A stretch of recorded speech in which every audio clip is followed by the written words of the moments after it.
मोदी जी ने कायरता, गुलामी, स्वार्थ और लालच का चश्मा सभी की आंखों पर चढ़ा दिया है। दोस्तों, मैं राज धिल्लोड़ आप सभी का अपने चैनल स्वतंत्र आवाज़ पर हार्दिक अभिनंदन करता हूँ। आज मैं आप लोगों से डिस्कस करूँगा कि किस तरह देश का लोकतंत्र हमारे सामने लहूलुहान होता रहा और हम सभी मूक दर्शक बने तमाशा देखते रहे। आप सभी से रिक्वेस्ट है कि मेरा यह वीडियो पूरा देखें, वरना मेरा मकसद अधूरा रह जाएगा। आप सभी ने सुना होगा कि रामचंद्र कह गए सिया से ऐसा कलयुग आएगा, हंस चुगेगा दाना तिनका, कौवा मोती खाएगा। मतलब सीधे साधे ईमानदार, रब से डरने वाले मेहनतकश लोग हर किस्म की कमियां झेलते हुए तकलीफ से जिएंगे और इसके विपरीत बेईमान, भ्रष्टाचारी गुंडे बड़े ही आराम से इस जिंदगी को विलासितापूर्ण तरीके से जिएंगे। आजकल देश में चारों तरफ बिल्कुल इसी तर्ज पर हो रहा है। हम लोगों को बचपन से ही ऐसी परिस्थितियों में रहने का आदी बना दिया जाता है। सबसे पहले शुरुआत घर वाले यानी माँ बाप वगैरह ही करते हैं, जो अपने बच्चों को जुल्म और गलत बातें बर्दाश्त करने की शिक्षा देते हैं। गली मोहल्ले के गुंडों से डर कर रहना सिखाते हैं।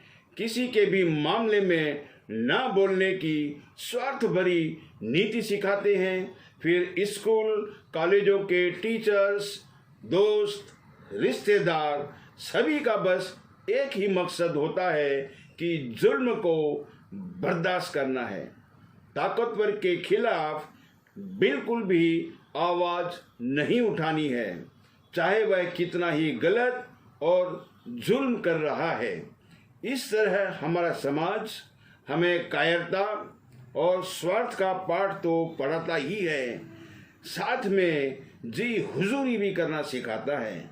अगर ऐसा ना होता तो मोदी जी के पास अंधभक्तों की इतनी बड़ी फौज ना होती और सारी सरकारी संस्थानें उनकी गुलाम ना होती। यह हम सबको पता है कि कोई भी राजनीतिक पार्टी बिना फंड के फल फूल नहीं सकती। यह फंड ज़्यादातर बड़े बड़े उद्योगपतियों से आर्थिक रूप से मदद करने के नाम पर आता है। या पार्टी जब सत्ता में होती है तो ठेके वगैरह के आवंटित करते वक्त कमीशन के रूप में वसूला जाता है। वैसे तो राजनीतिक पार्टियों के द्वारा धन कमाने के रास्ते तो बहुत होते हैं, उनमें से ज़्यादातर कानूनी रूप से गलत ही होते हैं। लेकिन पार्टी को जिंदा रखने और फलने फूलने के लिए ऐसा करना उनकी मजबूरी होती है। सभी राजनीतिक पार्टियां भाजपा समेत यह रास्ता अपनाती रही हैं। भाजपा के किसी भी एक चुनावी रैली या कार्यक्रम में करोड़ों रुपए पानी की तरह बहा दिए जाते हैं। इसके विपरीत विपक्षी पार्टियों की रैलियां या कोई कार्यक्रम भाजपा के मुकाबले बहुत ही सादगी रूप से आयोजित किए जाते हैं। भाजपा और दूसरी राजनीतिक पार्टियों के बीच फाइनेंशियल डिफरेंसेस ठीक उतना ही है जितना अडानी और एक आम आदमी के बीच में है। जब से मोदी जी प्रधानमंत्री बने हैं, लगता है उनके पास विदेशी दौरों, चुनावी रैलियों और विपक्षी पार्टियों के नेताओं के पीछे ईडी, सीबीआई, आईटी जैसी सरकारी संस्थानों को लगाने के अलावा कोई दूसरा काम नहीं है। सुब्रमण्यम स्वामी या भाजपा के दूसरे नेतागण या सरकारी संस्थानें ईडी, सीबीआई, आईटी वगैरह को भाजपा द्वारा लाखों करोड़ रुपए पानी की तरह नाजायज बहाना नहीं दिखता है। देश के ज्यादातर हिस्सों में लाखों करोड़ रुपए की लागत से भव्य भाजपा कार्यालयों का बनवाना, गोदी मीडिया और विदेशी दौरों पर लाखों करोड़ रुपए खर्च करना, पेगासस जासूसी ऐप पर करोड़ों रुपए खर्च करना, देश की संपत्ति अपने मित्रों को बेच देना, यह सब क्यों नहीं दिखता है? कानूनी कार्रवाई तो भाजपा पर होनी चाहिए। लाखों करोड़ रुपए कहां से आ रहे हैं और कहां खर्च हो रहे हैं, और भाजपा अचानक इतनी अमीर पार्टी कैसे हो गई कि विपक्ष की चुनी हुई सरकारों को गिराने के लिए एमएलए की खरीद फरोख्त में करोड़ों रुपए पानी की तरह आसानी से बहा देती है।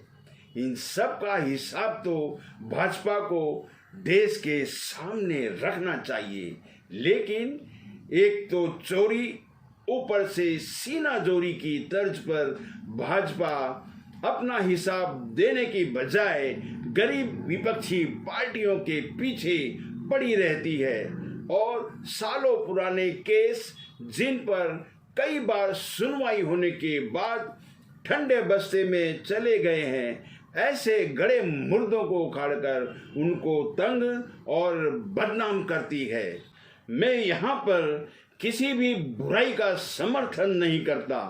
कहने का तात्पर्य सिर्फ इतना है कि जब सालों पुराने विपक्ष के केस देश के सामने लाए जाते हैं तो भाजपा के आज के दौर का भ्रष्टाचार चक्रव्यूह क्यों नहीं लाया जाता?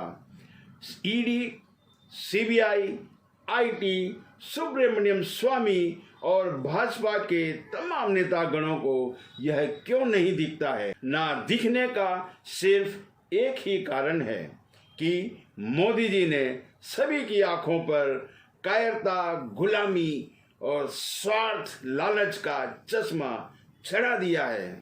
मैंने शुरू में ही कह दिया था कि हमारी मानसिकता कैसी है।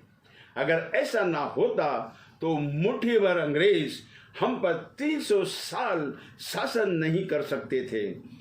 दरअसल हमें आज़ादी और लोकतंत्र पसंद ही नहीं है, तभी तो हम लोगों ने कांग्रेस को उखाड़ फेंका। हम लोगों को सिर्फ अपने भोजन के मेनू की फिक्र रहती है, उसमें कोई कमी नहीं आनी चाहिए। देश में चाहे कितनी भी उथल पुथल होती रहे, लोकतंत्र की हत्या होती रहे, हमारा पड़ोसी भले ही बीमारी और भूखमरी में मरता रहे, लेकिन हमारा भोजन स्वादिष्ट और खुशबूदार होना चाहिए। उसके लिए भले ही कितना ही गिरा हुआ और बदबूदार काम क्यों ना करना पड़े। आज महंगाई, बेरोजगारी और आर्थिक समस्याएं अपना विकराल रूप धारण कर चुकी हैं। इन समस्याओं का समाधान करने की बजाय भाजपा विपक्ष को खत्म करने में लगी हुई है, ताकि भविष्य में कोई उनसे किसी भी समस्या पर सवाल ना कर सके। अगर ऐसा ना होता तो भाजपा विपक्ष के साथ मिलकर इन समस्याओं का कोई समाधान निकालती, न कि विपक्षी सांसदों को सत्र से निलंबित कर देती। सबसे पहले हमारी मानसिकता को अंग्रेजों ने पहचाना और उसका उन लोगों ने भरपूर फायदा उठाया। कांग्रेस पार्टी से सबसे बड़ी यही गलती हुई कि उसने हमारी मानसिकता को नहीं पहचाना, जिसके एवज में आज वह अपना वजूद खोते जा रही है। मेरा मोदी जी को सत सत प्रणाम है कि उन्होंने हमारी मानसिकता को भली भांति पहचाना और उसका फायदा भी अंग्रेजों की तर्ज पर उठा रहे हैं।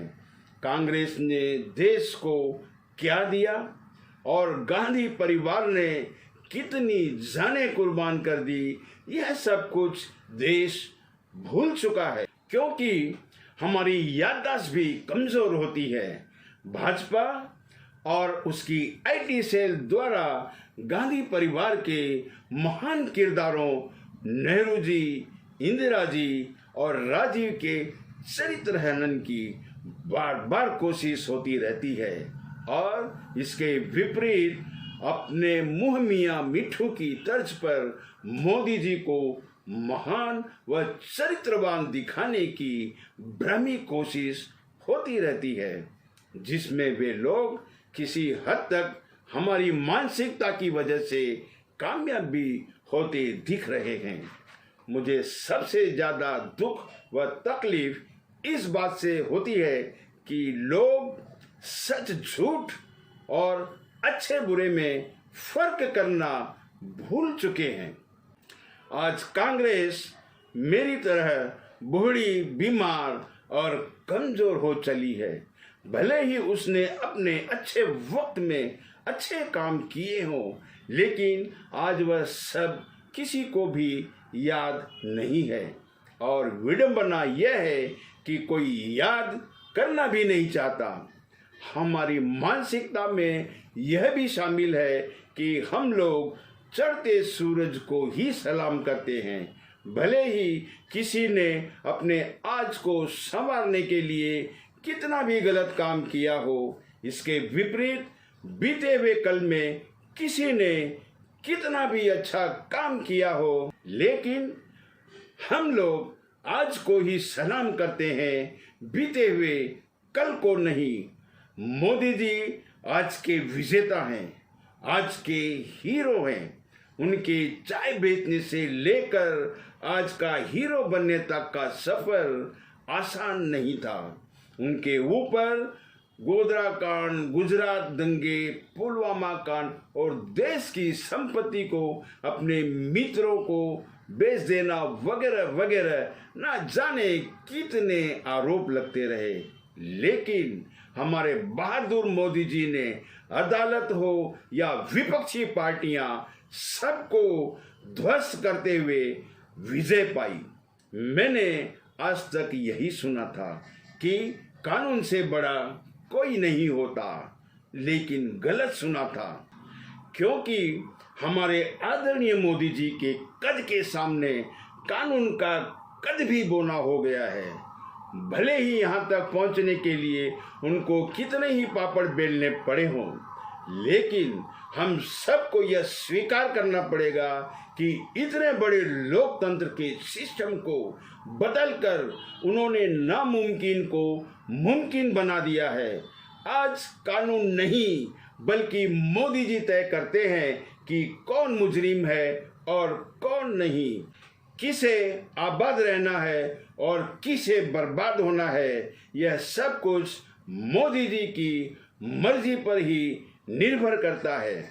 इसलिए हम लोगों को अपनी गुलाम मानसिकता के तहत मोदी जी के ताकतवर कद को इज्जत देनी है और सल्यूट देना है, जिस तरह कभी अंग्रेजों को भी दिया था।